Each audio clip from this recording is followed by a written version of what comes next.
Minister గారి phone. Nurse, అమ్మాయిని తన రూమ్లోకి తీసుకు. అలాగే సార్. హలో,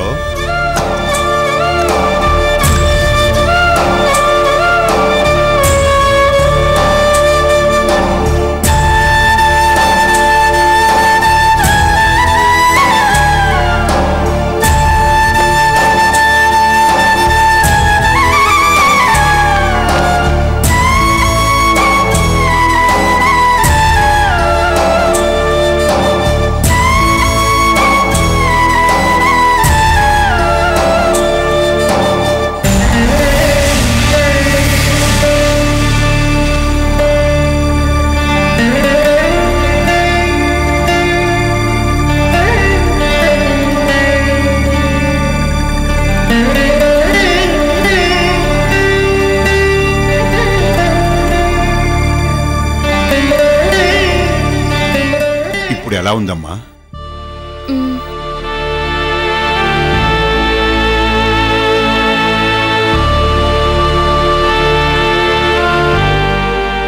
ఇప్పుడు నన్నేం చేయమంటావమ్మా? మీ ఇష్టం డాడీ. చూడమ్మా, నీ ప్రేమ గొప్పది కాదంటం లేదు, కానీ నువ్వు ప్రేమించిన వికాస్ మంచివాడు కాదంటున్నాను. కానీ నువ్వు వికాసే కావాలని ఆత్మహత్యకు ప్రయత్నించావు. నీ ఇష్ట ప్రకారం చేయడం తప్ప నేనేం చేయగలను? నీ లైఫ్ నీ ఇష్టం. నాకెప్పటికీ వికాస్ అంటే ఇష్టం లేదు, కానీ నీకోసం పెళ్లి చేస్తాను, కేవలం నీకోసం.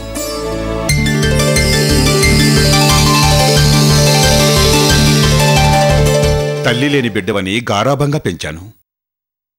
ఈ ఆస్తి ఐశ్వర్యం అన్నీ నీకోసమేనమ్మా. నువ్వే లేనప్పుడు ఇవన్నీ నాకెందుకు? అందుకే నీ ప్రేమను ఒప్పుకుంటున్నాను.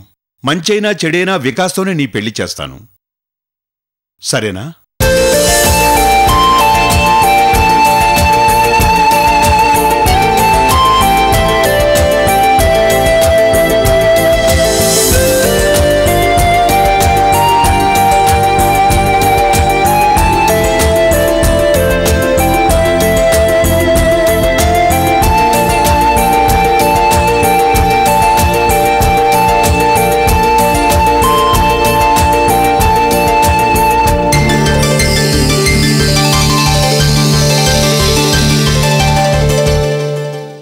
Thank you daddy, thank you so much. ఇంకెప్పుడు ఇలాంటి పిచ్చి పనులు చెయ్యకు. Sorry daddy. వికాస్ ఇంటికెళ్ళి నా కూతుర్ని పెళ్లి చేసుకోమని అడగాలి, అంతేగా? అవును డాడీ, అలానే నేను వికాస్కి మాట ఇచ్చాను. తప్పకుండా ఓ వారం రోజుల తర్వాత వాళ్ళింటికెళ్ళి అడుగుతాను. నిజంగా మీరు వెళ్ళి అడుగుతారా? అవునమ్మా, మీ అమ్మ మీద ఒట్టేసి చెబుతున్నాను, మీ ఇద్దరికీ పెళ్లి చేస్తాను, సరేనా? Daddy,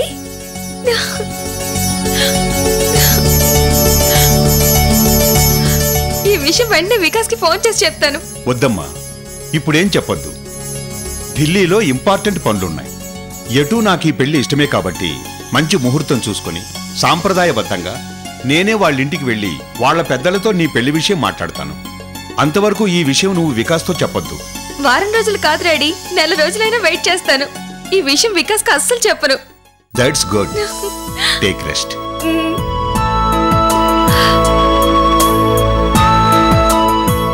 thank you daddy, thank you so much.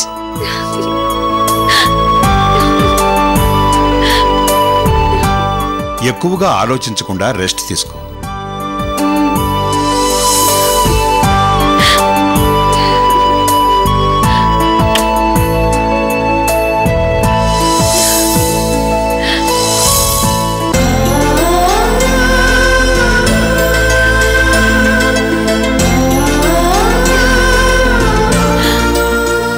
Vikas, I love you so much.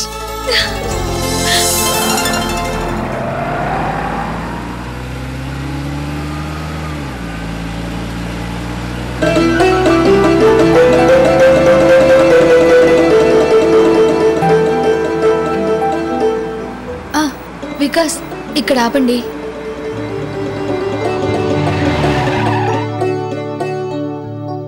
College దగ్గర డ్రాప్ చేయమని ఇక్కడ ఆపమన్నావేంటి? ఏం లేదు, ముందు కార్ దిగండి. ఎక్కడికి? ముందు మీరు కార్ దిగి నాతో రండి.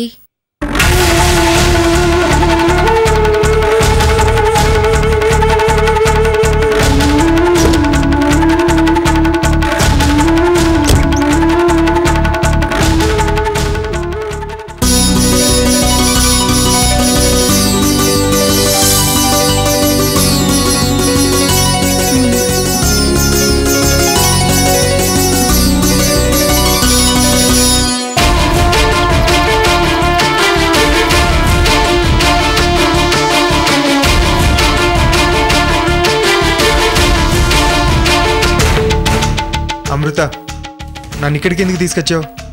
రమ్మని చెప్తున్నానా?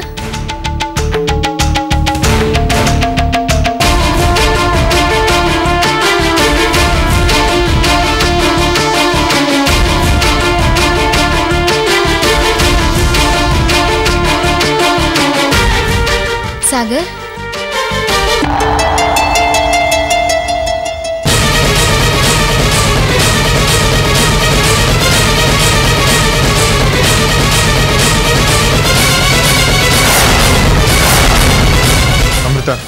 నాకు అర్జెంట్ పని ఉంది, నేను వెళ్తాను. కాలేజ్ దగ్గర డ్రాప్ చేయడానికి కదా వచ్చారు, ఇప్పుడు వెళ్ళిపోతే ఎలా? నాకు ఇష్టం లేని ప్లేస్కి తీసుకొచ్చావు. ఇష్టం లేకపోతే వెంటనే వెళ్ళిపోవచ్చు. ఇక్కడ నీకు కాఫీ టీలు ఇచ్చి మర్యాద చేసేవాళ్ళు ఎవరు లేరు. నువ్విచ్చే మర్యాద కోసం ఎవరు రాలేదు. ఆగండి, ఏంటి ఇలా మాట్లాడుకుంటున్నారు? మీరిద్దరు ఎంత క్లోజ్ ఫ్రెండ్స్, ఇప్పుడేంటి ఇలా? అమృత, ఇక్కడికి ఎందుకు తీసుకొచ్చావు? అసలు నీ ఉద్దేశం ఏంటి? అవును అమృత, నాది సేమ్ ఫీలింగ్. మీరిద్దరు చాలా మంచి స్నేహితులు, ఇప్పుడు మీరు ఇలా శత్రువులుగా ఉండడం నాకు ఇష్టం లేదు సాగర్. మీరిద్దరూ మళ్ళీ ఫ్రెండ్స్ అవ్వాలి.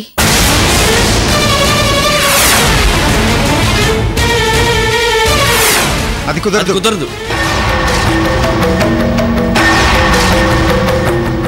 సాగర్, నువ్వు నా బెస్ట్ ఫ్రెండ్వి.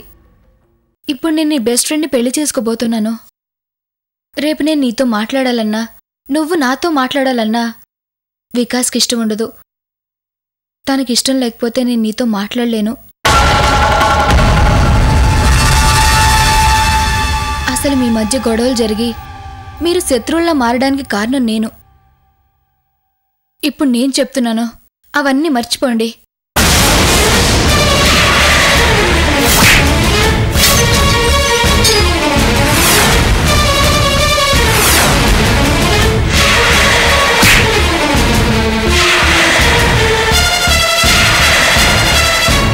వికాస్ నీతో గొడవపడి నిన్ను కొట్టాడు. నువ్వు వికాస్ మీద చేయి చేసుకున్నావు. ఇప్పుడు ఆ విషయాలన్నీ పక్కన పెట్టి నా కోసం మీరిద్దరు కలవాలి. మిమ్మల్ని ఇద్దరినీ నేను మంచి ఫ్రెండ్స్లా చూడాలి. ప్లీజ్. అమృత, నేను వెళ్తున్నాను. అమృత, నేను అర్జెంటుగా బయటికి వెళ్ళాలి. ఏంటిది? ఇద్దరు చిన్నపిల్లల్లా ఎవరో ఒకరో మెట్టు దిగి సారీ చెప్పి షేక్ హ్యాండ్ ఇస్తే సరిపోతుంది కదా? నేను ఇవ్వను. పోనీ మీ ఇద్దరికి నేను సారీ చెప్తాను, అప్పుడైనా హాయ్ చెప్పుకుంటారా?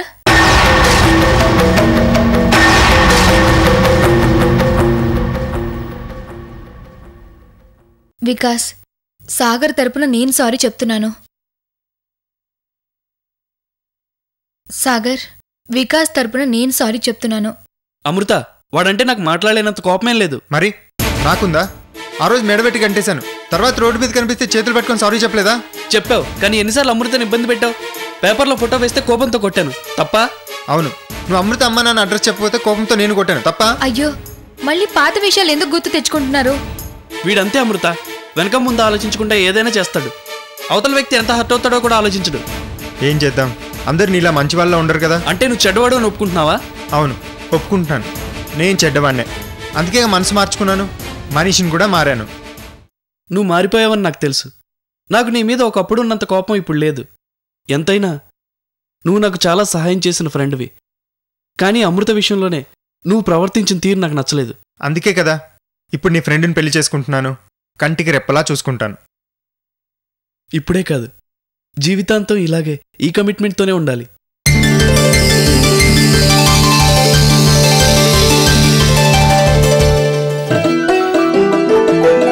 ఓకే, లైఫ్ లాంగ్ పూల్లో పెట్టి చూసుకుంటాను, ప్రామిస్. సరేనా? సాగర్, వికాస్ ప్రామిస్ చేశాడు కదా, ఇప్పటికైనా ఒకరికొకరు సారీ చెప్పుకొని కలుసుకోండి. సరే, ముందు నేనే సారీ చెప్తాను. అక్కర్లేదు, ముందు నేనే చెప్తాను. అక్కర్లేదు, ముందు నేనే సారీ చెప్తాను. అరే, సారీ చెప్పుకోవడానికి కూడా దెబ్బలాడుకోవాలా? సారీ.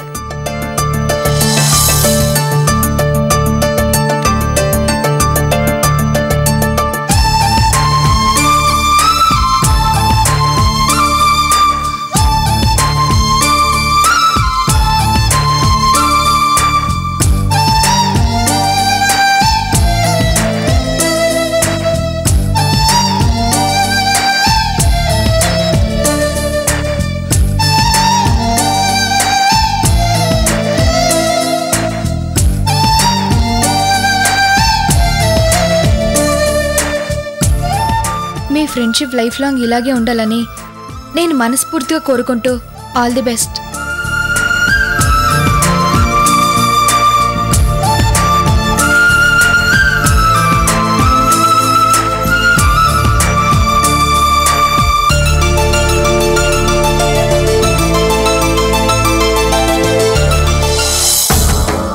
ఈరోజు రేపో సుబ్బలక్ష్మి ఎగ్జామ్స్ రిజల్ట్స్ వస్తాయి. ఫెయిల్ అవడం ఖాయం. ఎలాగైనా నా తమ్ముడు అవతారానికి ఇచ్చి పెళ్లి చేస్తే నా దగ్గరే పని మనిషిలా పడి ఉంటుంది. 100 ఏళ్ల ఆయుష్ వాడే ఉంటాడు.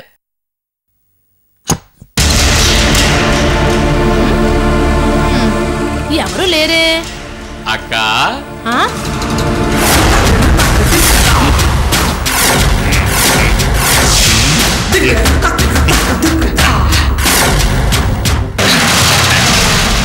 హలో అక్క. అయ్యో అయ్యో అయ్యో, నీ అమ్మ కడుపు మాడా? తప్పే, మనమ్మ కడుపు మాడా అనాలి. మందు మీద వచ్చావా? నో, విశాఖ ఎక్స్ప్రెస్ మీద వచ్చా. ఎదవ జోకులు వేసావంటే ముక్కు పచ్చడైపోతుంది. మీ బావగారు నిన్ను ఎలా చూస్తే నా కాళ్ళు విరగొడతారా?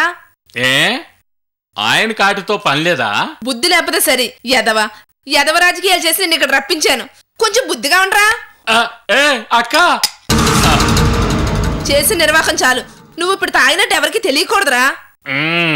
సరే, స్టార్టింగ్. లోపలికి చావు రా.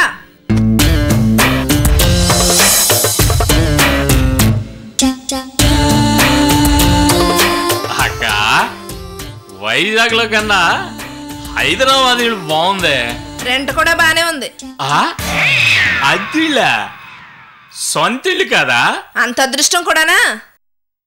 అదేంటక్క, బాగా ప్రమోషన్ వచ్చింది, జీతం పెరిగిందని చెప్పావు. జీతం డబ్బులన్నీ సుబ్బలక్ష్మిని పోషించడానికే సరిపోతున్నాయిరా. పెళ్లిటికి వచ్చిన అమ్మాయికి ఆ మాత్రం ఖర్చులుండవా? అందుకేరా నిన్ను పిలిచింది. అర్థం కాలేదే అక్క. పెళ్లి కాకముందే దీనికోసం మీ బావ జీతం అంతా కరిగిపోతుంటే రేపు పెళ్ళైతే కట్నాలు, నగలు, నట్రా, చీరలు, సారెలు. అమ్మో, అందుకే మెగా ప్లాన్ వేసి నిన్ను వైజాగ్ నుంచి పిలిపించాను. మరి ఇప్పుడు నేను ఏం చేయాలి? తిని తొంగోవాలి. అబ్బా, ఇక్కడ కూడా అదే పనే. చంపేస్తా వెదవా. ఇంకా అర్థం కాలేదా? దగ్గరకు రా. బయట వాళ్ళు సుబ్బలక్ష్మిని చేసుకుంటే బోల్డ్ ఖర్చు అవుతుంది. అదే నువ్వు చేసుకుంటే ఒక్క పైసా ఖర్చు ఉండదు. అంటే నీ తమ్ముడు పైసా కూడా పనికిరాని ఎదవని డిసైడ్ చేసావా అక్క? అని నేను అన్నానా? ఈ అక్కను అర్థం చేసుకోరా తమ్ముడు. ఈ గడ్డం సెంటిమెంట్ అడ్డంగా పెట్టుకుని నన్ను అడ్డంగా ఇరుకుని పెడుతున్నావు. ఇప్పుడు నువ్వు దాన్ని పెళ్లి చేసుకుంటే పని మనిషిలో నా కాళ్ళ కింద పర్మనెంట్ గా పడుంటుంది. నీ ప్లాన్ బాగుందక్క. మరి నాకేంటి? ఒరే తమ్ముడు. ఏంటక్క? నీ మొహం ఎప్పుడైనా అద్దంలో చూసుకున్నావురా? అదేంటే అంత మాట అన్నావు? లేకపోతే తాగుబోతువి నీకెవర్రా పిల్లనిస్తారు? అయితే ఒక చీర కొంటే ఇంకో చీర ఫ్రీ అన్నట్టు సుబ్బలక్ష్మిని చేసుకుంటే నీకెన్ని ఫ్రీయో తెలుసా? ఫుడ్ ఫ్రీ, బెడ్ ఫ్రీ, మందు ఫ్రీ, బట్టలు ఫ్రీ, ఉండడానికి ఇల్లు ఫ్రీ. అబ్బా ఆపవే, తాగుతానంటే ఫినాయిల్ కూడా ఫ్రీగా ఇచ్చేటట్టున్నావే. ఇప్పుడు నీకు అర్థమైందిగా. సుబ్బలక్ష్మిని పెళ్లి చేసుకోవాలి అంతే కదా? ఒక్కసారి చెప్పగానే ఇట్టే అర్థం చేసుకుంటావరా తమ్ముడు. అక్క, ఎంత ప్లాన్ వేసావే. అనుభవంబుని అనవసరంగా యురేనియంతో తయారు చేశారు గాని కాస్త నీ బుర్రని కలుపుంటే ఇంకా పవర్ఫుల్ గా ఉండేదే.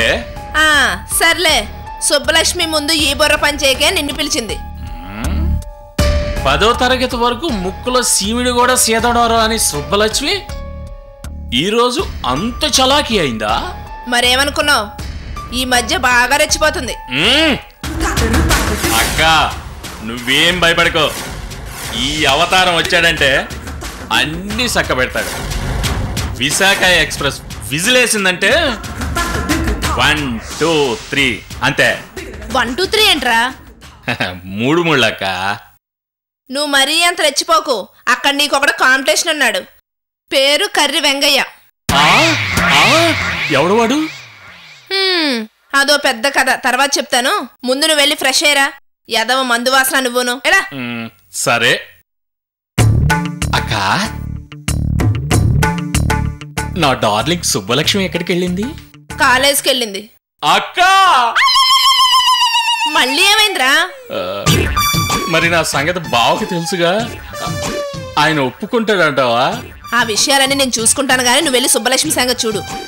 సరే.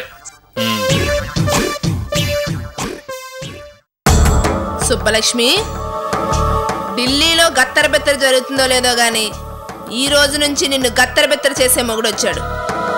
ఇక నీ పని కుర్రో కుర్రు.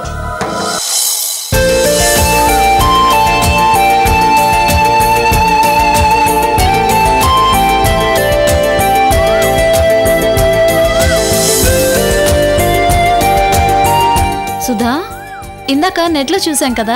చూసాం. సుబ్బలక్ష్మి నెంబర్ కనిపించిందా? పాసా ఫెయిలా?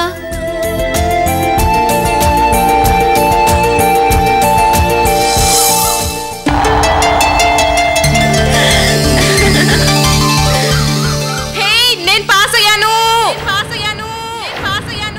ఏయ్ సుబ్బలక్ష్మి, అదేంటి అలా గాల్లో ఎగిరెగిరి గంతులేస్తుంది? అవును, నేను 3rd క్లాస్ లో పాస్ అయ్యాను. వెంగయ్య, నేను పాస్ అయ్యాను. ఓ నా గయ్యాలోదినా, నేను పాస్ అయ్యాను.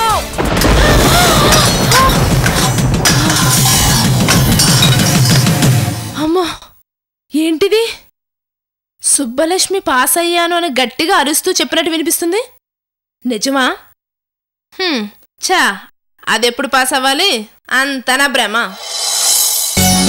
ఏంటే సుబ్బు, 3rd క్లాస్ లో పాస్ అయినందుకే అంత టెంప్ట్ అయిపోతున్నావు?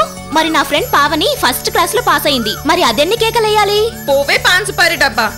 1st క్లాస్ వచ్చినందుకే ఓ గర్వపడుతున్నావు. మరి నా ఫ్రెండ్ అమృత కాలేజ్ ఫస్ట్ వచ్చింది, నేనెంత గర్వపడాలి? మన కాలేజీ చరిత్రలో ఇంతవరకు ఎవ్వరూ 100% మార్కులతో పాస్ కాలేదమ్మా. You are the first. నిన్ను చూసి ఓ ప్రిన్సిపాల్గా నేను చాలా గర్వపడుతున్నాను.